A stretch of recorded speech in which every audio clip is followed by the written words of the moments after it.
Boualem Sansal, bonjour. Bonjour.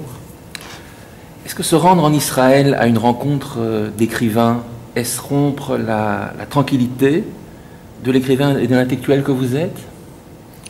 Ah, le mot tranquillité, moi, me hérisse. Je crois que si on veut être tranquille, il ne faut pas écrire. Écrire, c'est sans doute, et peut-être seulement cela, s'exposer et, pour le dire vulgairement, mettre les pieds dans le plat. Et donc, dès le départ, quand j'ai écrit Le Serment des barbares, enfin, j'étais en train de l'écrire, je me voyais en train de dire des énormités par rapport à... alors, énormité parce que je passais du stade oral au stade écrit. C'est-à-dire que ce que j'ai écrit dans Le Serment des barbares, en Algérie, on le dit au quotidien, tous les jours. On dénonce le régime, on dénonce ceci, on dénonce cela. On exprime des choses avec des mots très violents et tout. Mais passer à l'écrit, avec l'idée que ceci sera publié et que ça constituerait ensuite un engagement qu'il faut ensuite assumer et défendre, on est dans une toute autre démarche. Alors, on est obligé de bien réfléchir et de dire je ne dirai que ce dont je suis vraiment convaincu et sur lequel je peux me battre jusqu'au bout. Voilà, le reste, bon, c'est négociable, donc on le dira peut-être d'une certaine manière, etc. Voilà, donc il n'y a pas de tranquillité. Et le jour où la tranquillité arrive, c'est que je crois qu'il faut prendre sa retraite, il ne faut plus écrire, ou alors peut-être écrire des contes pour enfants ou des choses comme ça.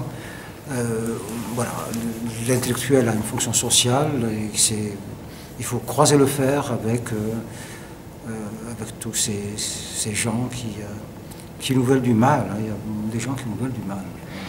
Et lorsque vous avez entamé ce voyage en Israël, vous attendiez, vous, à cette polémique? Oui, bien sûr, évidemment. Je dirais même dans le détail, parce que j'ai été invité plusieurs mois avant le festival. Un festival s'organise une année avant. Donc, il y a eu le premier contact, et j'ai immédiatement dit oui, parce que c'est important à tout point de vue. Hein, je veux dire, là, le conflit israélo-palestinien auquel j'ai accordé peu d'importance ou une importance secondaire, parce que je suis algérien vivant dans un pays qui avait ses propres difficultés énormes, donc le reste est tout d'un coup devenu pour moi très important, comme si c'était la clé. C'est-à-dire, voilà, c'est un raisonnement complexe, il faudrait beaucoup de temps pour développer ça dans une conférence, un truc comme ça. Comment un conflit sur lequel tout le monde joué pendant 60 ans, répétant tout le temps les mêmes choses jusqu'à la nausée presque.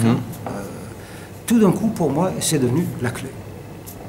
Voilà. Et donc, j'ai senti très fort le besoin d'y aller et de le faire au grand jour, parce que j'aurais pu aussi y aller très discrètement.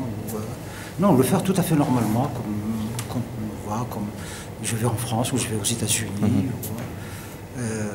Et voilà. Et donc pendant toute cette année, je voyais venir, j'ai analysé tout ce qui pourrait être, tout ce qui pourrait venir de là, toutes les instrumentalisations qui pourraient se faire, etc. Donc,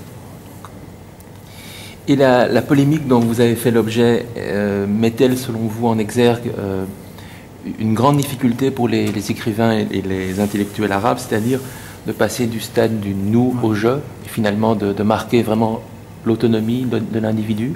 Et bien, de ce point de vue-là, ce que je viens de dire, la clé, c'est important. Parce que sur quel sujet permettrait aux intellectuels arabes vraiment de passer de manière claire, nette, du nous, très vague, et surtout atemporel, donc on ne sait pas, nous, aujourd'hui, il y a 3000 ans, on ne sait pas. À jeu aujourd'hui, maintenant, sur des questions précises, si ce n'est le problème algéro-palestinien ou la relation de l'Algérie à la France concernant, relativement à la question de la colonisation. Tous les autres problèmes du monde sont lointains, n'évoquent pas pour nous on va dire, des réactions de grande violence. La question américaine, la question ceci, c'est assez important, bien sûr. Afghane, tout est important. Mais pour nous, Algériens, intellectuels, les intellectuels arabes, je crois que ces deux questions étaient essentielles. Il faut pouvoir revisiter l'histoire et dire, voilà, moi, comment je lis l'histoire.